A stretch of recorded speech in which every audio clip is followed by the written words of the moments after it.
Hello, this is Tom Psillas. I'm the CEO of Wecro.com. The title of this video is No Money, No Honey. 90% of women that want the man that has money. And I'm going to be honest with you, that's the title of the video. I learned this the hard way. I met a Filipina, in the U.S. When I was in Connecticut. I met her at a dance. We fell in love. We got married. We're together from 2007 till 2018. And I'm going to tell you what happened. I was doing very well in the beginning. I had work. In the beginning, I was working in the state of Connecticut. I had a job one after the other. Then sometime around 2014, the Indians started taking over. The H-1B visas came in. They did over 1 million H-1B visas that year because companies were complaining, we can't find workers, we can't find software developers. So they brought in the Indians. Meantime, what happened, these big companies were outsourcing to Indian companies. There's a company, you probably heard of Cognizant. Cognizant is one of the biggest ones. You got Infosys, and you got a bunch of others. There's about 6 or 7 other companies that do the outsourcing for the major companies, including J.P. Morgan, Capital One, the insurance companies, Cigna, Aetna. They all did the same thing. I did a project as a project manager at Aetna for 6 months in 2011, and there was no manager. All the outsourced people were all Indian. It was an Indian company that took over. They brought in their own people. They don't hire you go in as a. And I'll tell you the experience. I went after that to go to interview for Cigna. I went there. I went for 3 interviews there, and I didn't see one American guy there. They were all Indians. They were just it was all outsourced to Indian company. They bring in their own people. They give you this bogus test. You're gonna fail it, guaranteed, because they ask you a question. You're not gonna remember every answer to these technical questions that are obscure. Okay, you're gonna miss up. You're gonna mess up, and if you miss one question, you're out. You didn't qualify because they ask you 5 questions. If you miss one, you're out. You're out. You got to have 90% to get in, and nobody's gonna get 90%. Around it. Very few. And even if you do, they still bring in their own people. That's just the way it works.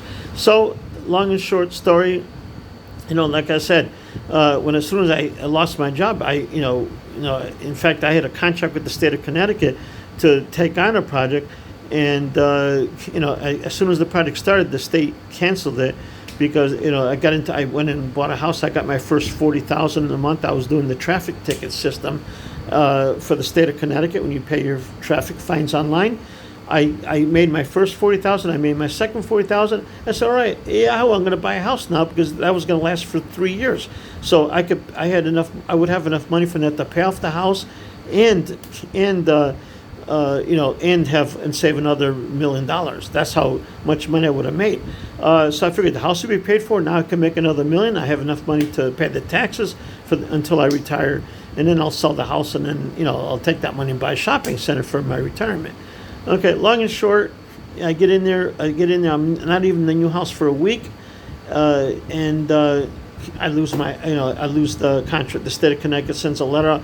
Oh, we're canceling the project because we don't have somebody to send you the traffic tickets 5 o'clock every day. So in other words, they were paying somebody $30,000 just to be there at 5 o'clock to send me the data that I needed to be able to put on the website so people can pay their tickets. And then grab the data from when I collect the money and so they can update their files.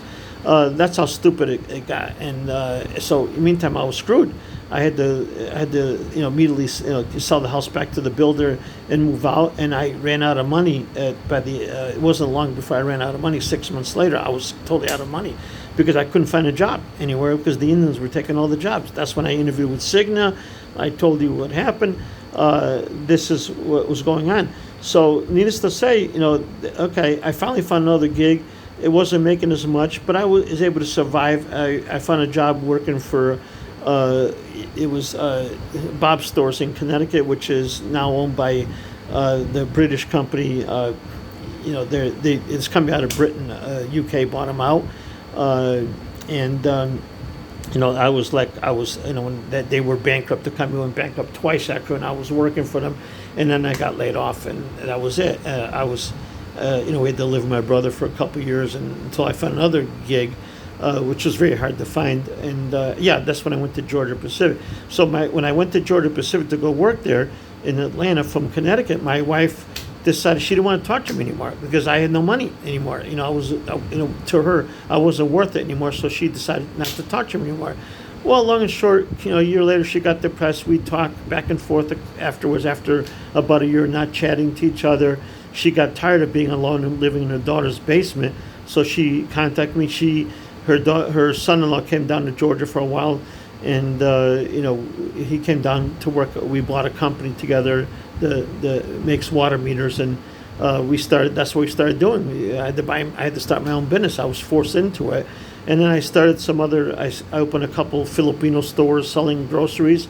And then I started selling more. I started selling a lot of beer. The Mexicans would come in and buy beer every day, and it became a nice convenience store. Basically, I was selling fruits and vegetables, and stuff that the Filipinos buy and the Brazilians buy, and a lot of the Mexicans buy. So I was making a lot of money for selling to them, because they like to buy the stuff that they don't have in the U.S. You don't find in a normal grocery store in the U.S. So I was selling that, making a lot of money.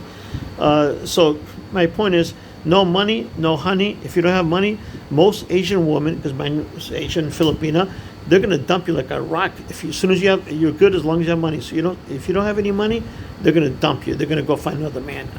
If they're young, if they're old, they're gonna go live with their family, and you're out. You're done with them. And the chance of getting him back is slim to none. So that's the story I want to put past you. It's a long story. It was a long story, but that's what happens, and it can happen to you.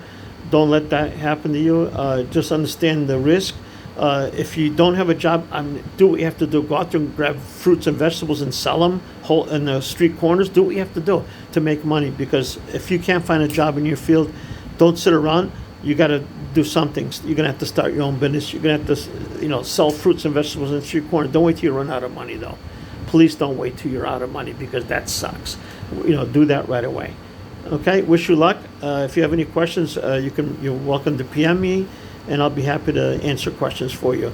I wish you the best of luck. Thank you very much. That's it for today.